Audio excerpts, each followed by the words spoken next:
Hello, welcome to the Wargamer. I'm your host, Rob, and today is a very exciting day because the Battle Scroll update has been released for Age of Sigmar from Games Workshop.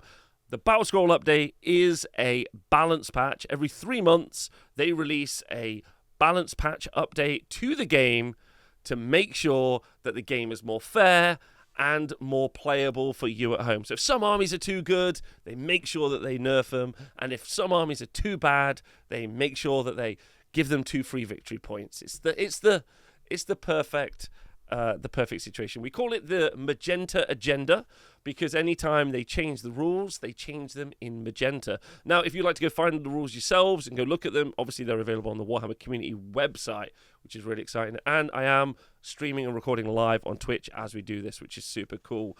Now, we're going to go look at the Battle Scroll update right now, and there are some rules changes, and there are also some points changes. This is the thing, though. This isn't the only place where changes do exist for Age of Sigmar in this balance patch. There are also a bunch of individual FAQs that you can go and find on warhammercommunity.com.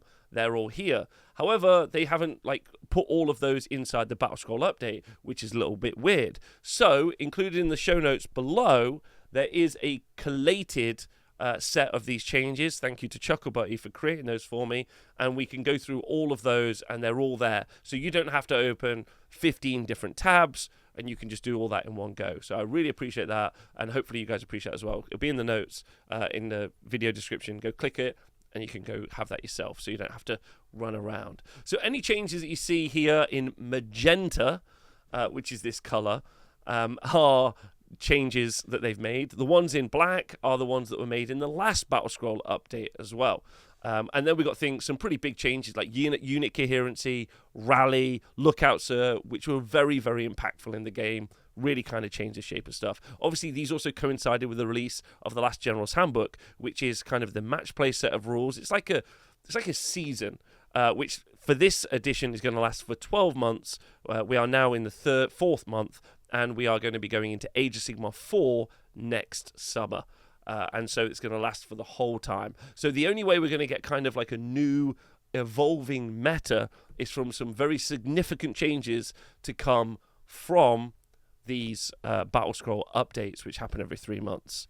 So, okay, let's get into it, and let's look at these changes one at a time. The first changes that they have done are to the General's Handbook, which, as I've said, is the season. First one we're going to talk about is Rupture, which is a spell. Rupture is a spell which previously let you kind of free or turn wild a incarnate, even if it was a friendly incarnate. We saw this abused fairly significantly, especially from Tzeentch and Seraphon armies. They've now changed it so that it can only be an enemy incarnate, which is amazing, and it also reduces the incarnate's level down to a minimum of 1. If you're new, you might not understand what that means, but an incarnate is a scenery piece that Games Workshop sold in addition to Ruin Age of Sigmar, and now they've made it so that you can't interact with this spell a little bit more. It's a real positive. It's a huge positive, in fact, because anything you can do to make it so that the incarnate doesn't see play is a bonus in my mind.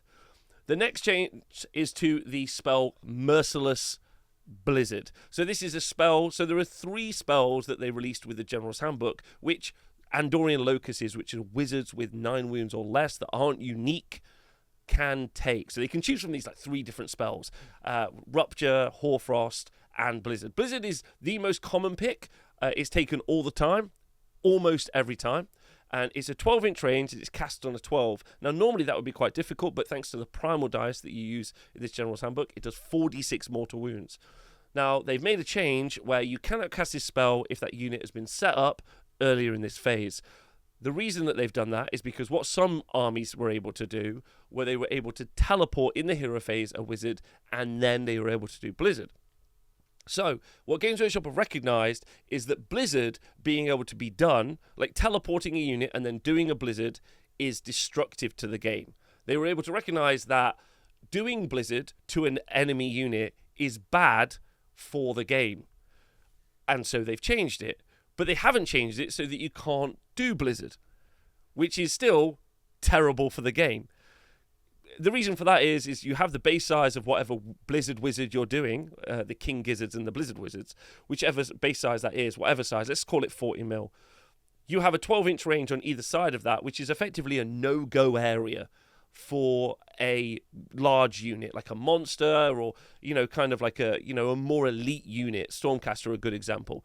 Some Fulminators. Some Fulminators will run in and charge into a screen, and your Blizzard Wizard could be up to 12 inches away, and then just remove that unit off the board, right?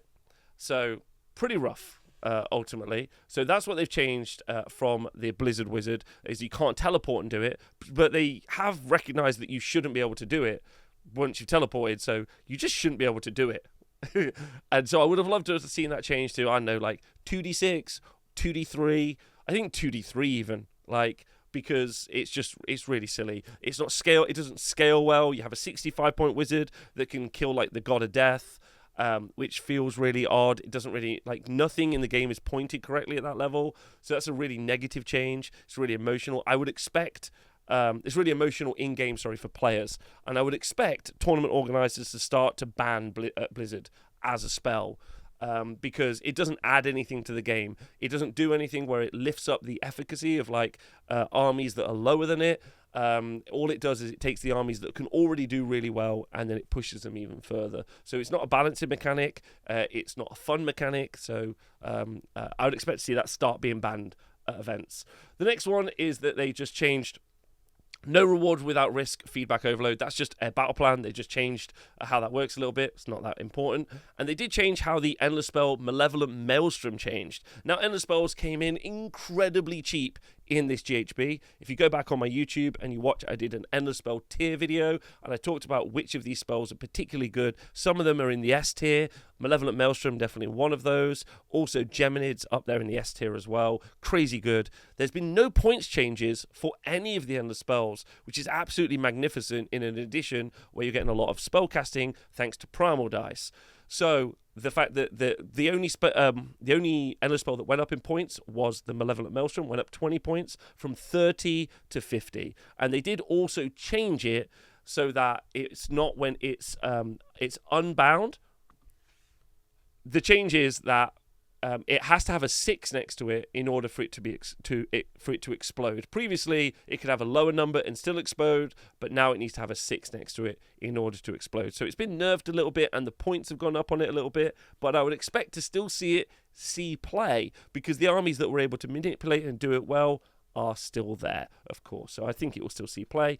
And then they've also just done some clarity on the Umbral Spell Portal, which lets you extend the spell range of certain spells. So those are the kind of overarching, generic changes that they've made to Age of Sigmar and kind of to the GHB, and they're fairly disappointing, if I'm honest. Rupture is a really great change. We love the great change on Rupture, but we hate what's happened with Blizzard.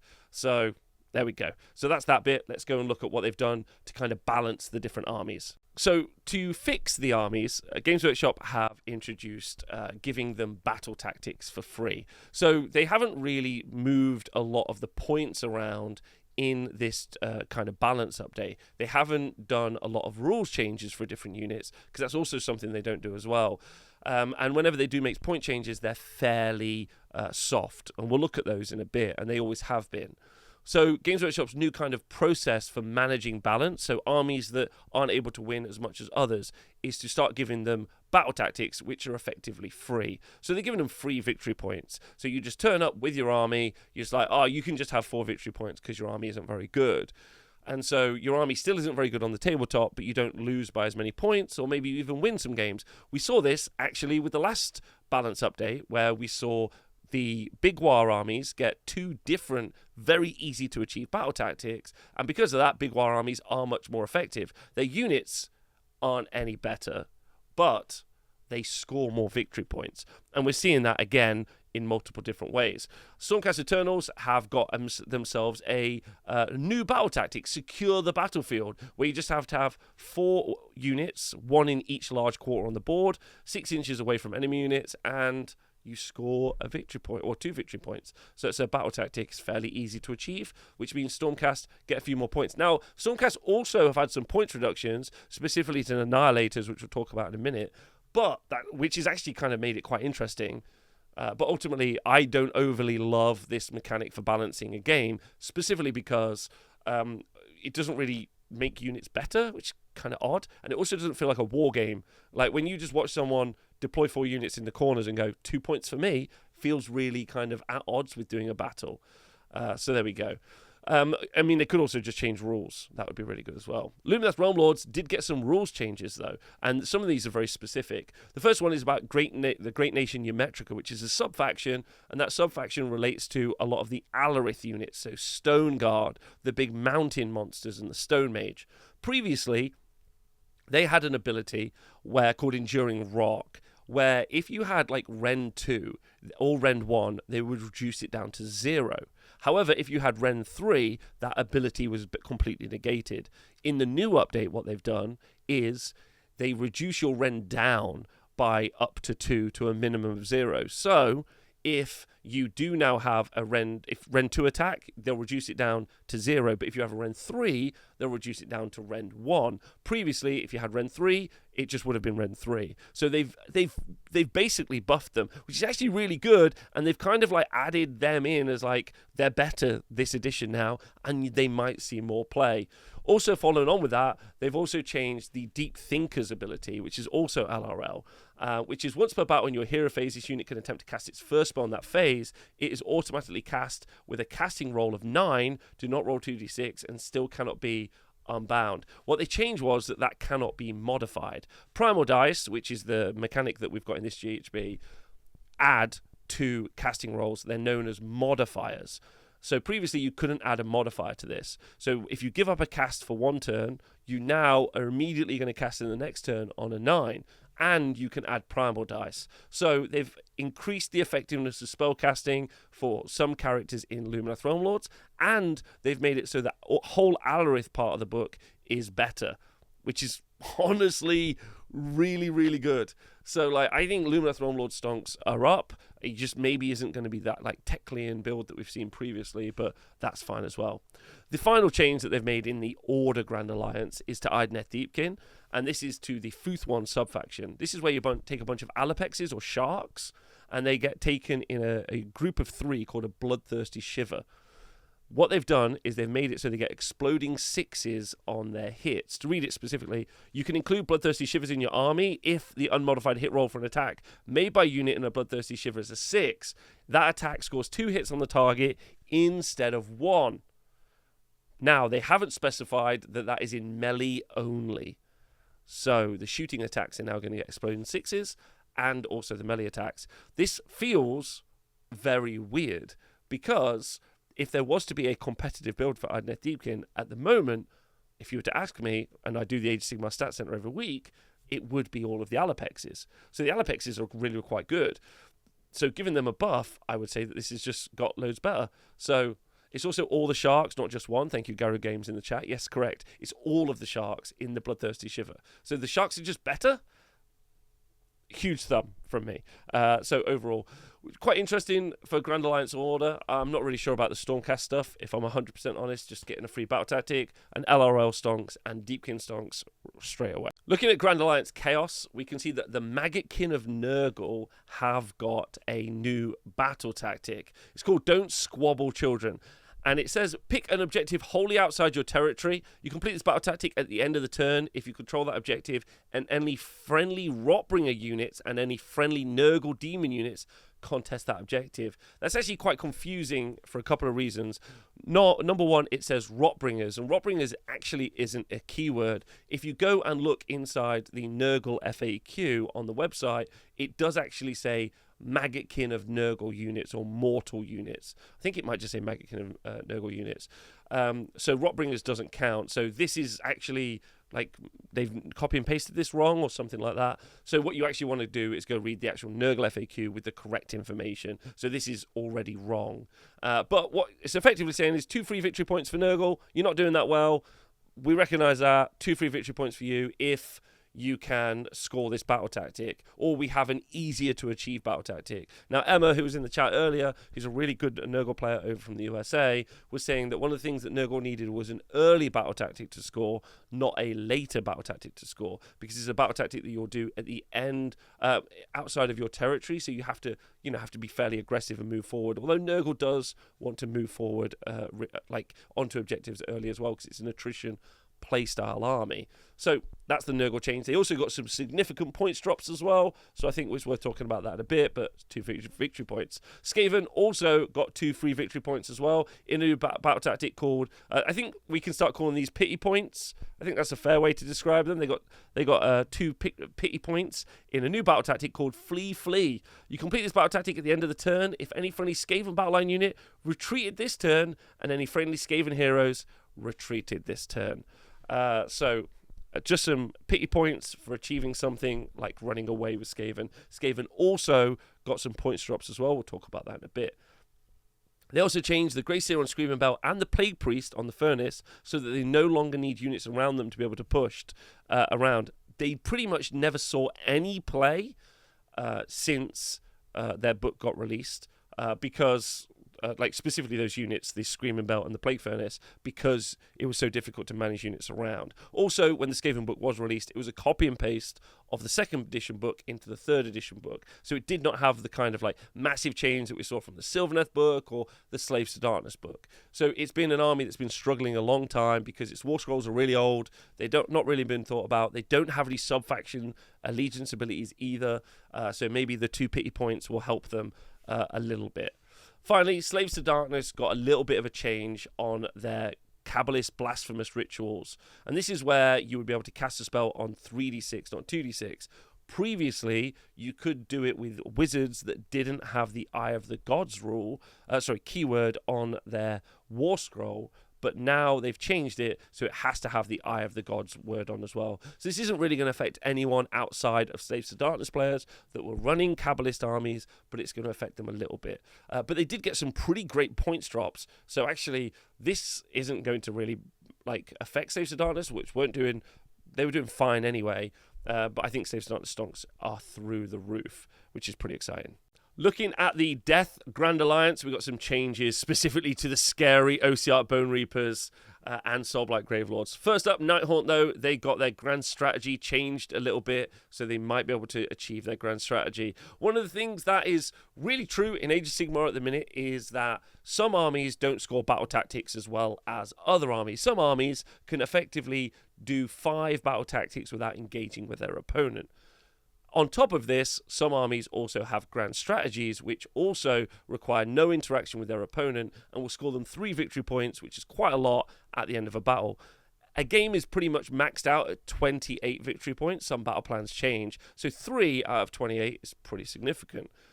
While there are some armies that are getting pity point updates, they have done nothing to address the imbalance in grand strategies. So some armies are just doing really badly just because their battle tactics and grand strategies aren't bad. In this case, they think that the Nighthaunt one is bad enough that it needs changing, and so they've changed it a little bit. The change isn't particularly important. Ossiarch Bone Reapers have had a big nerf in this update. They have nerfed the healing and recursion that is available from Katakros, from Arcan, and from Bone Shaper as well as the Artisan Key. So previously, you were able to, on a 3+, return an Immortis Guard or an Necropolis Stalker to a unit.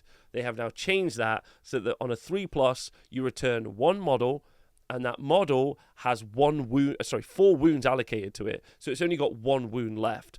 Whereas previously, before this update, you could return up to 4 Immortis Guard to a unit, and Ossiarch Bone Reapers players, before you shout at me, I know that you had to roll 4 3-ups. I think you had to roll 5 3-ups in a row, but now you're only going to return 1. Is going to probably spell the death knell to the Immortis Guard kind of brick, as well as there being some points changes. However, there is still some really good lists that didn't require Immortis Guard to play and do all that healing. Specifically, we saw a load of Death Riders see some play as well, which I think is still going to be good. And also, they've done some points drops on Mortek Guard. We'll talk about that in a minute. And I think that they're still going to be in a great place. So while one particular build of the OBR has been affected, and it quite rightly has been affected as well because it was so offensively good, it now has some other options to play around, which I think is good as well. If we're talking about lore, the Soulblight Gravelords, they've had a change to something called Spirit Gale, which is a spell that if you cast it, every unit in the enemy army took a mortal wound. And if you cast it on a 9+, every unit in the enemy army took 2 mortal wounds. Pretty good. So they've changed that now so that if you cast it, then 3 units in the enemy army take 1 mortal wound. And if you cast it on a 9+, 6 units in the enemy army take a mortal wound. Obviously, with Primal Dice, the fact that you could cast this so successfully was pretty horrible. So people were just taking Army Wine 2+ mortal wounds. So getting that changed is really, really good. Looking at Grand Alliance Destruction, there are no changes. 0 changes to Grand Alliance Destruction, which is pretty interesting. Big War doing much better thanks to the pity points that they got in the last Battle Scroll update. War Clans about to get a brand new kind of update in the Harbinger's book, which is coming out this Saturday. We are also going to see a new Trog list as well. Gloomspite Git's doing absolutely fine. Ogres, I would have loved to have seen some points changes for Ogres, but we've seen nothing from Ogres, which is a bit of a shame. So Destruction just kind of left out. But they are getting 2 new army archetypes literally in a couple of days, as well as some options for allies and stuff. So and they're doing better than they were. That's also a really fair point. They're doing better than they were in the last kind of battle scroll pass. So they're being left alone, which is kind of interesting. I'd love to know what you think. Time to look at the points, and some of them are interesting and some of them don't really mean very much. The big thing to take away from the Idoneth Deepkin points change is the fact that the Leviathan has come down 30 points. Mix this in with the fact that the Alapexes have probably got better, and things like Volturnus and the Achillean King have come down. You might be able to fit 1 more unit in. Points changes are only really important if you can have a unit less or a unit more in an army list. And so the points changes here might generate 1 more unit for Deepkin. Probably not. The Bloodthirsty Shiver change is more important. Seraphon, the Slann Starmaster went up 15 points, which is honestly really hilarious. They have no concept about what makes Seraphon crazy good. Absolutely crazy good. The Slann was always taken specifically with the same loadout all the time. An artifact called the Spacefolder's Staff, which lets you set up a unit outside of 7 inches worth instead of 9 inches, and also the command trait Celestial Summons or Cosmic Call Points. So basically, it doubled how many cosmic points or how many summoning points the Seraphon were able to get. It's an auto copy and paste that you put on every Slann. And so putting him up 15 points is pretty comical, but I would love people to say that he's unplayable now because it's the most insane thing. So Seraphon stonks are massively up. The fact that they avoided all nerfs is pretty crazy. Stormcast Eternals, stonks are up on these, I would say. All of the changes are pretty nothing burgers because reducing down Stormstrike Chariot by 10 points. If you were to take 3 Stormstrike Chariots, you would save yourself 30 points, which is still not enough to remotely get another unit. If you were to take 6, then you get 60 points. Still not enough to get another unit. And so it only really changes if you take lots of something like a Praetor, so you have so many that you get enough points back. So it doesn't really stack. Where it does stack is in Annihilators. Annihilators with Grand Hammers have both come down 20 points, and you can take a crazy amount of Annihilators now at 150 points for 3, which I think is just very, very cool. The Lord Imperator, which is pretty vital for them as well, that lets them deploy outside of 7 inches, has also come down 20 points. I think all of these are new kits that they released either in Dominion or kind of following up from there as well. So they just want you to buy the Dominion models. They probably didn't sell enough of those boxes. And seeing as we're getting towards the new edition of Age of Sigmar, next year, they probably got a bunch of back order to get rid of. So Annihilators with Meteoric Grand Hammers. But you've got a legitimate a legitimate army list there, I think, and I can't wait to kind of start theory crafting that later in the week. Heathen Slaanesh were doing kind of okay. I think Games Workshop think that they were doing better than they were. They absolutely weren't doing as well as they thought. One of the things that we saw most from Heathenites was taking Blissbarb Archers and spamming them. But they just are a good battle line unit. If you watched my video where we talked about different Age of Sigmar armies and army archetypes, being able to project power Blissbarb Archers as a battle line unit versus, say, Demonettes, they're just much more effective. They're not charging in, so they're not getting hit back, and they just have a larger threat range. So Blissbarb Archers are just very effective, and they've gone up 10 points. This isn't going to affect you much, apart from the people that were taking, 80, but then their list is only changing by 80 points. It's not actually that much. Blissbarb Seekers were also a unit you saw all the time, so 10-point change, whatever. Fiends are down, Painbringers are down, and Fiendbloods are down, but they're not down enough because they're bad, so you're not going to take them even if they're 20 points cheaper. Slickblade Seekers are going up, which feels a little bit unfair. One of the core ways that Slaanesh generate their depravity points or their points is by doing combat. So Keeper of Secrets is already a high cost to be able to pile an attack twice, which I think is which would help you generate those depravity points faster. And you do those on Slickblade Seekers because they can move really quick. So shoot out a screen with the Blissbarb Archers, charge those in. We saw that a lot of Worlds. They haven't done that, and also a lot of players have been pivoting to using things like Glutos and also Sigvald to be able to generate all of that depravity. So I don't think that's going to be effective as well. And the Epitome has gone up from 230, it's from 210 to 230. You're still going to see the Epitome in every single list with the same loadout, Strength of Godhood and the Crown of Dark Secrets every single time. So I think Slaanesh are fine. There's no change there that's affected them, so they're good, which is lovely.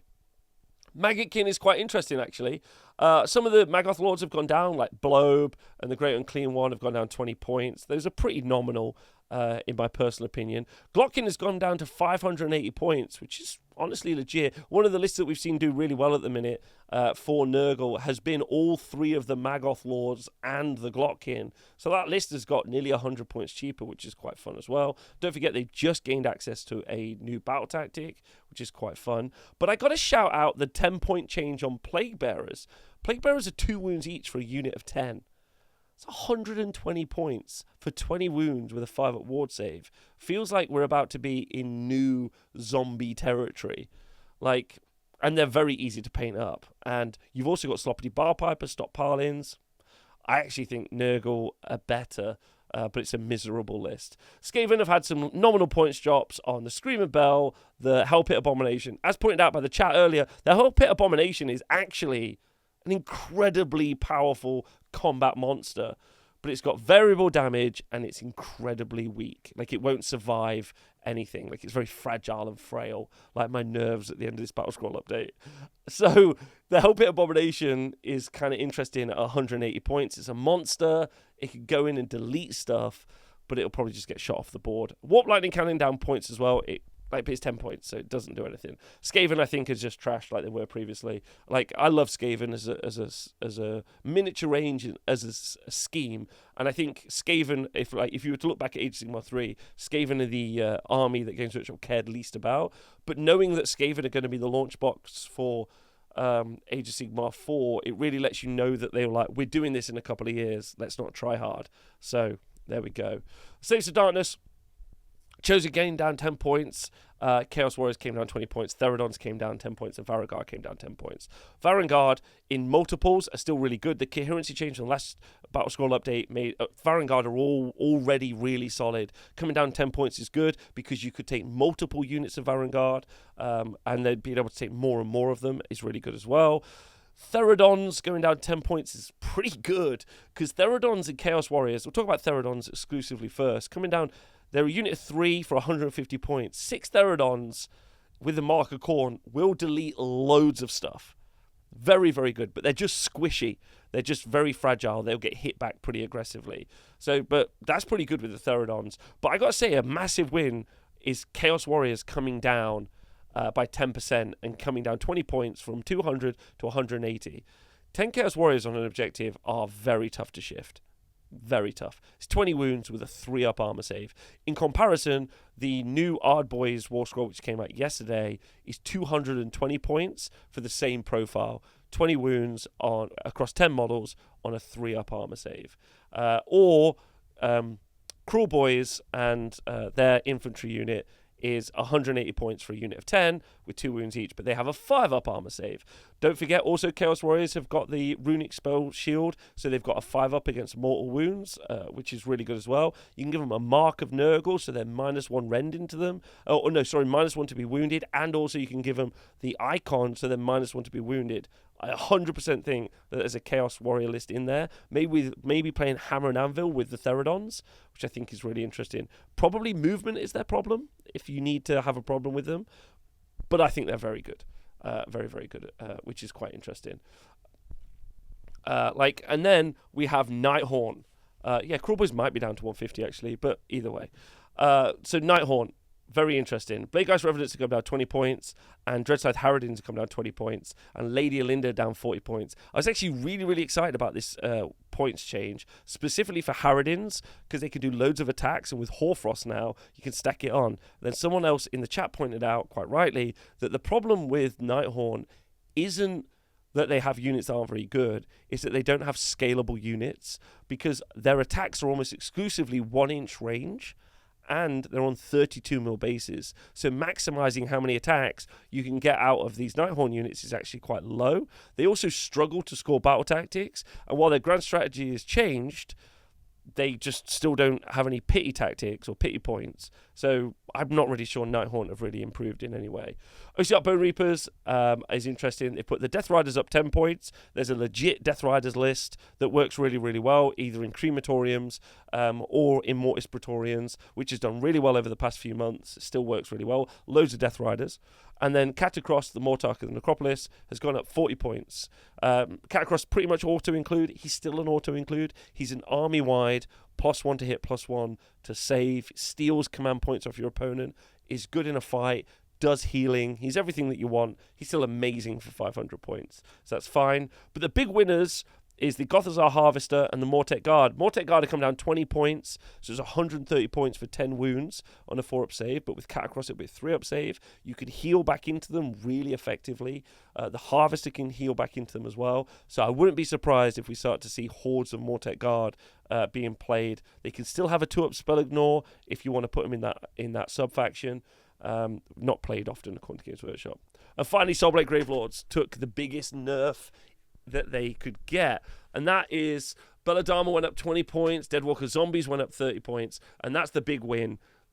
Zombies going up 30 points. You would sometimes see up to 5 or 6 units of zombies going up, which means you're adding like 180 points onto that list. But sometimes you wouldn't see as many. So you are having a significant impact, not including the fact that the Corpse Cart went up, which you would also already see. Belladama went up, which you already would see. And then Gorslav the Gravekeeper went up as well, and Torgillis the Chamberlain went up. All of these are pretty monumental in the zombie list that you play for Soulblight Gravelords. However, there are some already amazing other lists. Double Dragon, so Vampire Lord Zombie Dragon that's ethereal and another dragon is really, really good and will still see play in my personal opinion. Graveguard is still really good. They went up 10 points, but they're fine.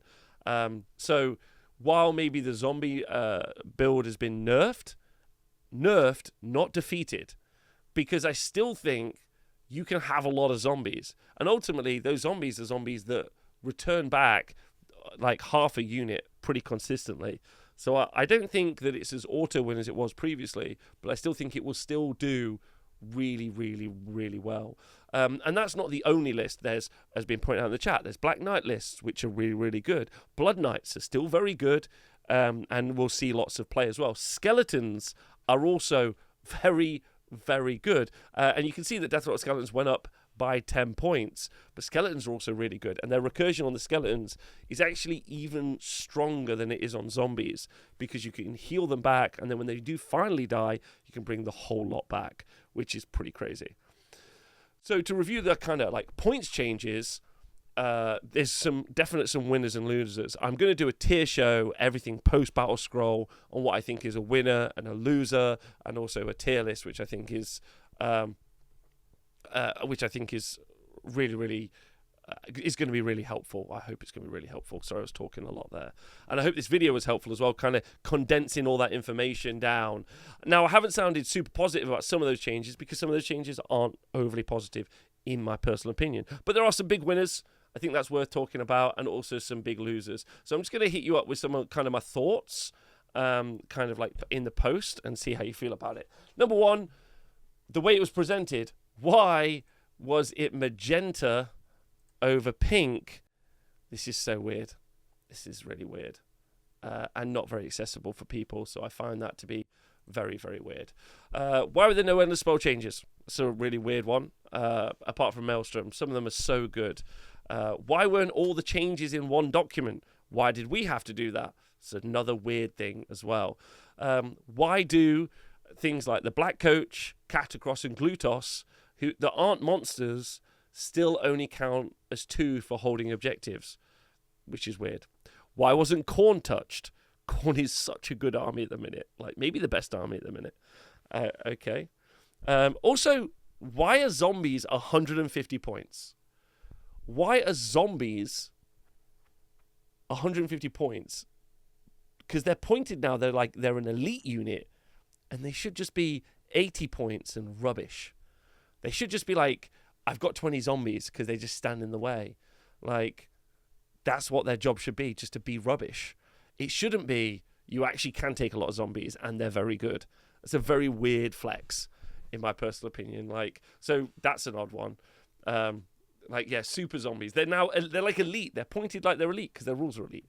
And also, why is the avatar of Kayn still a behemoth, but on a 40 mil base? Please make sense of that for me. Anyway, I'd love to know what you think about the Battle Scroll changes from you. So do leave any comments that you can, either on YouTube or as a podcast or anything like that, which is all these will go out on. I'd like to know what you all think. I'm really interested. Do you care about balance patches? Do you think they don't do a good job? Do you not really care? Are you excited? I'd love to know what you all think. Thanks for tuning in. Thank you to everyone on the Autowargamer Patreon for making it so I can make these videos. Thanks to everyone in the chat. They're the best. Hope you're all great. And we'll see you guys soon. Look after yourselves. Bye.